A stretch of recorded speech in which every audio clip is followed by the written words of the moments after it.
A young samurai named Kaido sat alone in the cold silence of the temple. For 7 days, he had not slept. His sword was sharp, his body was iron, and his discipline was feared by all. Yet, he was losing a war he could not see. Every night, he replayed old mistakes. He imagined future failures. What if I make mistakes? What if I die in the battle tomorrow? His thoughts fought each other like bitter enemies trapped inside his skull. He has been going through this mental chaos for a long time without a pause and with no signs of an escape. An old Zen master walked in and watched him. He asked, "If your mind speaks all day, who is listening?" Kaido froze. He had no answer.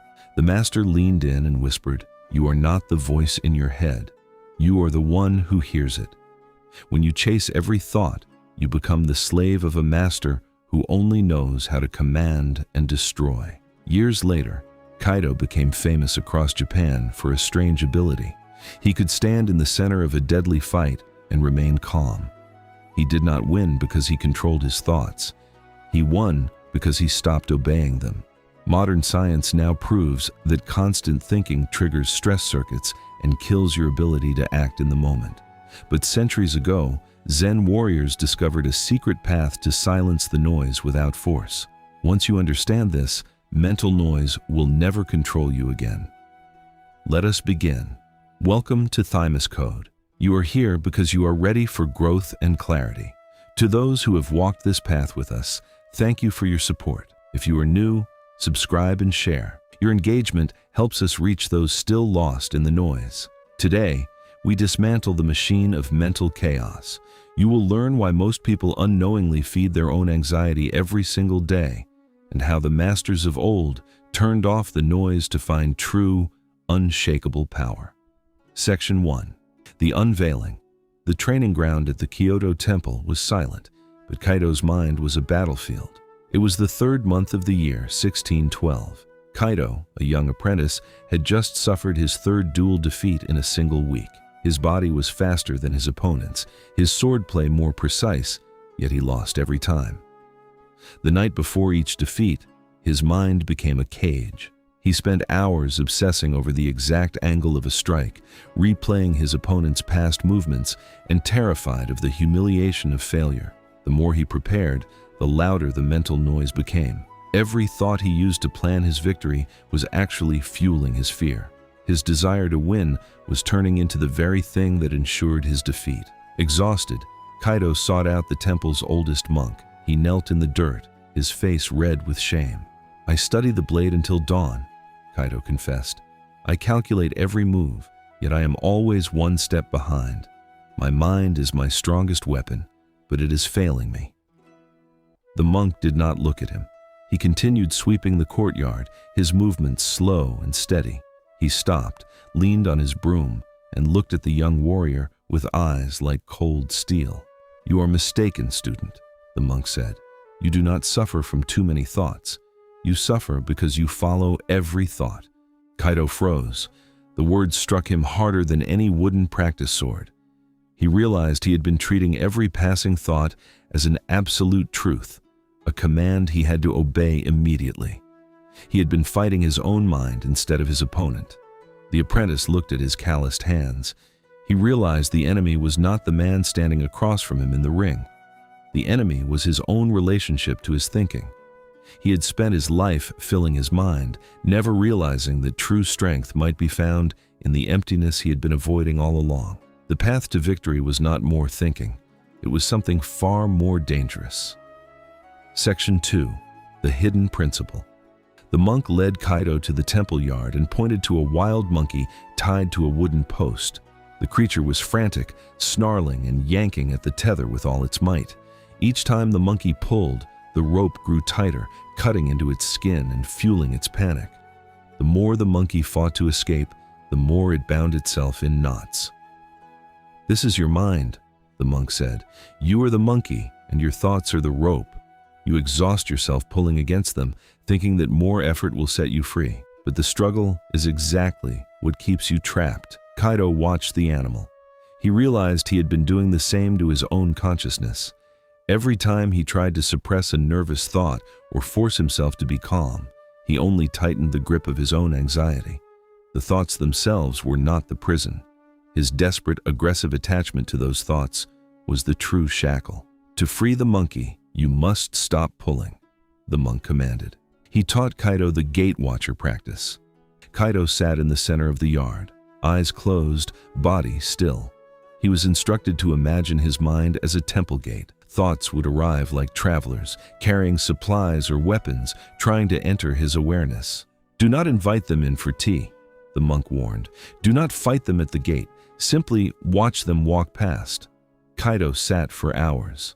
A thought of a future fight appeared. He observed the shadow but did not become it. A thought of a lost duel arrived. His instinct was to fix the mistakes of the past, but he remembered the monk's command, and he let it pass without grabbing it. He stopped stirring the muddy water of his mind and waited for the silt to settle. As the day faded, something unexpected shifted within him. He did not find silence by killing his thoughts. He found it by refusing to participate in the war they were trying to start.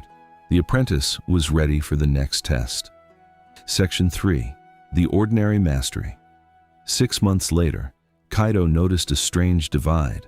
He could hold the gate watcher state while sitting in the temple, but the moment he returned to the world, the mental noise flooded back. He was two men, a peaceful monk in the shrine and a chaotic warrior in the streets. He realized he was merely splitting his identity rather than mastering his life. Kaido began the practice of Heijoshin, the ordinary mind. He stopped treating emptiness as a special state to be chased. Instead, he made it his default way of existing. He practiced the empty task. When he carried water buckets from the well, he did not plan his next duel or replay old defeats. He simply carried. When he swept the temple leaves, he did not dream of future glory. He simply swept. This approach transformed his reality. Research from ancient scholars and modern experts confirms that maintaining presence during simple, daily acts can lead to an over 150% increase in life satisfaction and up to a 70% decrease in anxiety. The mechanism is not that life itself changes. The change is that the thinking mind's constant negative interpretation is removed. Reality, stripped of the cloud of thought, is inherently satisfying. Like a still pond reflecting the full moon, his mind became a mirror. When you stir the water with worry and constant planning, the surface distorts and the moon's reflection vanishes. When you leave the water alone, the surface remains glass. It reflects everything exactly as it is. Walking became pure movement. Eating became a full experience of taste. He no longer needed to manage his thoughts to survive. He simply acted from the emptiness, and the emptiness responded to the world with perfect clarity. However, Kaido soon hit a wall. He discovered that while he could maintain this state during routine tasks, the moment a surge of powerful emotion hit, like the heat of anger or the cold grip of fear, his inner sky clouded over once again. His emptiness was fragile. It could handle the calm, but it was not yet ready for the storm. Section 4. The Emotional Test. One afternoon, Kaido walked into the village square, only to be stopped by Kenji, a rival swordsman who had long envied Kaido's reputation. Before a crowd of onlookers, Kenji spat insults at Kaido's master and mocked his training. Rage exploded in Kaido's chest. The heat was blinding. His pulse hammered against his ribs like a trapped bird. Old Kaido would have sharpened his blade and demanded a duel to the death. His mind was screaming for vengeance, demanding he justify his honor. The internal noise was deafening, far louder than the laughter of the crowd. "You have been trained in emptiness," the monk whispered to him later after Kaido had barely restrained himself from violence. "But you still allow your emotions to build a fortress of stories. You think the anger is the enemy. It is not." The monk revealed the principle of Mizu no Kokoro, mind like water. Water is formless. It naturally conforms to any container. It does not fight the shape of the river or the basin. It flows. A warrior must adapt instantly to any weapon or unexpected threat rather than sticking rigidly to his own ego. A spark becomes a wildfire only when you feed it with your thoughts, the monk explained. You were analyzing the insult. you were justifying your anger. You were creating a story about who you are and why you were wronged. Kaido began the fire observation method. The next time a surge of frustration hit him, he did not analyze the why. He simply observed the physical heat, the tightness in his gut, and the raw energy. He felt it fully, yet he added no commentary. Science confirms this. The average emotional wave, whether anger, fear, or sadness, peaks in 90 seconds and naturally subsides if it is not fed by the thinking mind. By refusing to engage in the story, Kaido watched the wave peak and crash on its own. He was no longer a victim of his emotions. He was the vast space in which they appeared. But peace is easy in the temple. Years later, fate brought a test that would demand everything he had learned. Section 5. The Expanded Mind. Years later, Kaido walked a lonely mountain path in the 10th month of 1620. Suddenly, the trees rustled. 5 bandits burst from the brush, weapons drawn, surrounding him in a tight circle. A lesser warrior would have panicked, his mind fragmenting as he tried to track 5 different blades. He would have looked at one attacker and missed the strike from behind. Kaido's mind remained wide open. He had mastered the 4th and final principle, Tsuki no Kokoro, the mind like the moon. The moon does not focus on one tree in the forest. It illuminates the entire landscape at once. It reflects in 10,000 ponds without dividing itself. Kaido realized that his previous struggles came from the habit of narrowing his focus, which actually created blind spots.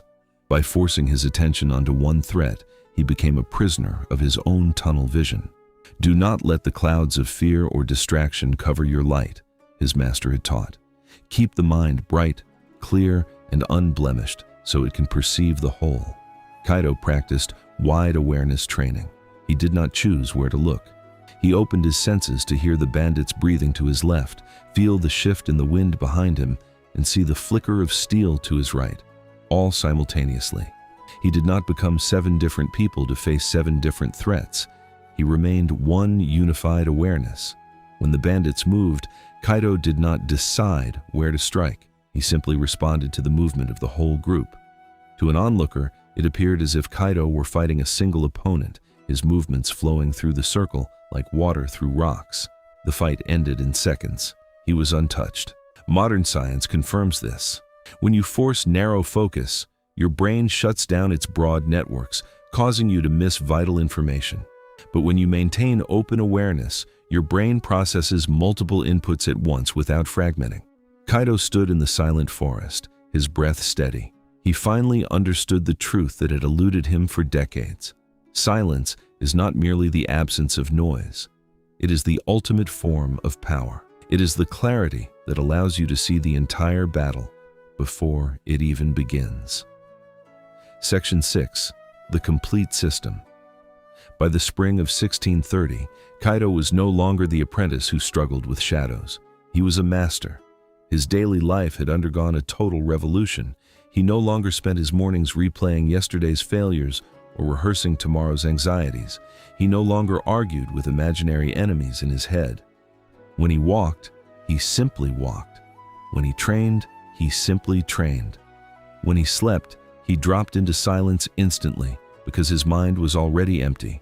He had unified the 4 pillars of the Zen warrior into one living practice. Pillar 1. Observe thoughts. Stop stirring the mud. Let the thoughts arise, but do not touch them. Pillar 2. Release attachment. Realize that you are not the voice in your head. You are the space where the voice appears. Pillar 3. Return to presence. Anchor your mind in the physical act of the moment. Pillar 4. Expand awareness. Hold the entire landscape of your life in one unified, moon-like gaze. A monk once asked Kaido, "How do I empty my mind? I have tried for years, and the noise never stops." Kaido looked at him and said, "You are trying to empty your mind. That is just another thought. You do not need to empty it. You need to stop filling it." Kaido stood like a warrior in the center of a raging storm. The wind howled and the rain lashed against him, yet he remained untouched. He did not fight the storm. He simply remained the stillness that allowed the storm to exist. He had learned that his mind was naturally empty, like the sky. He had spent decades covering that sky with the clouds of constant planning, analyzing, and remembering. By stopping the pursuit of emptiness, he allowed it to return to him as his natural state.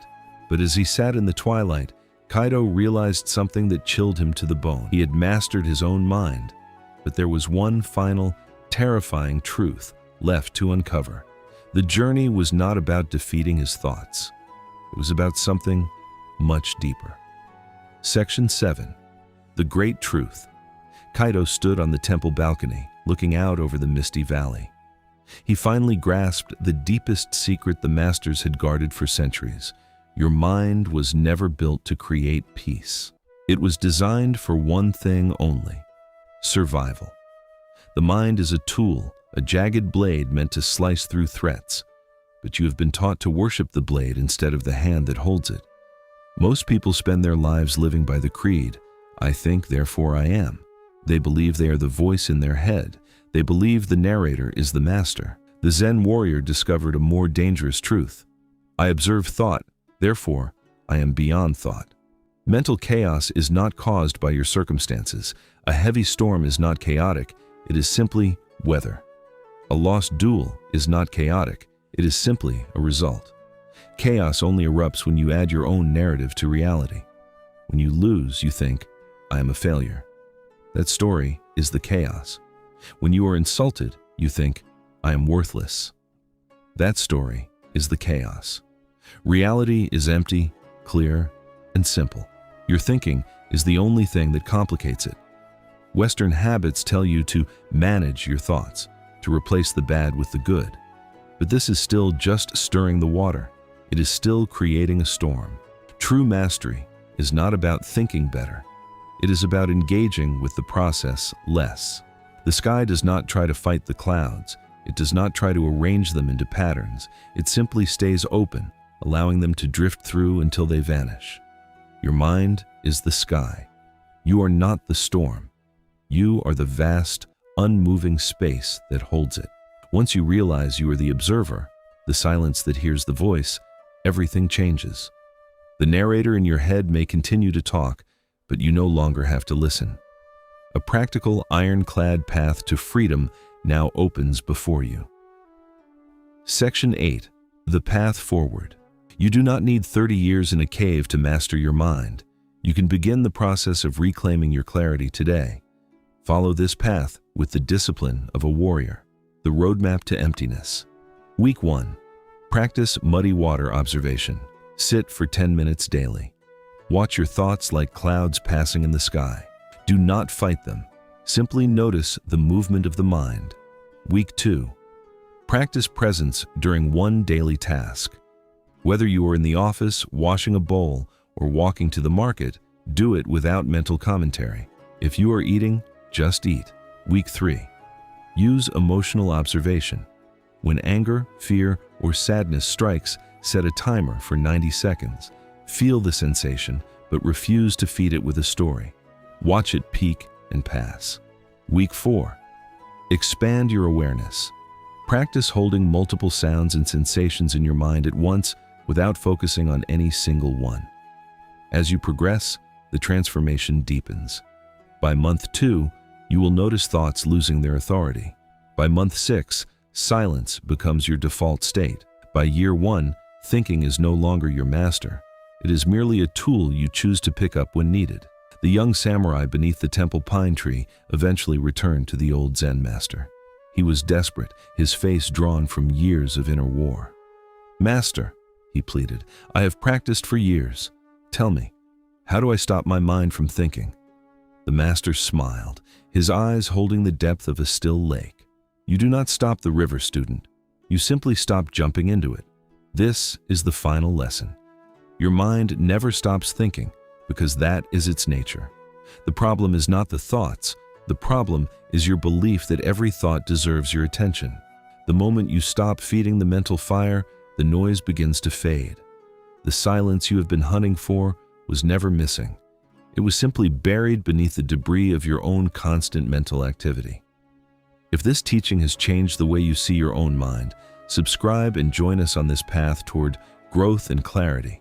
Before you go, Tell me in the comments, what single thought has controlled your life for far too long? Remember, the warrior does not conquer his thoughts. He outgrows them.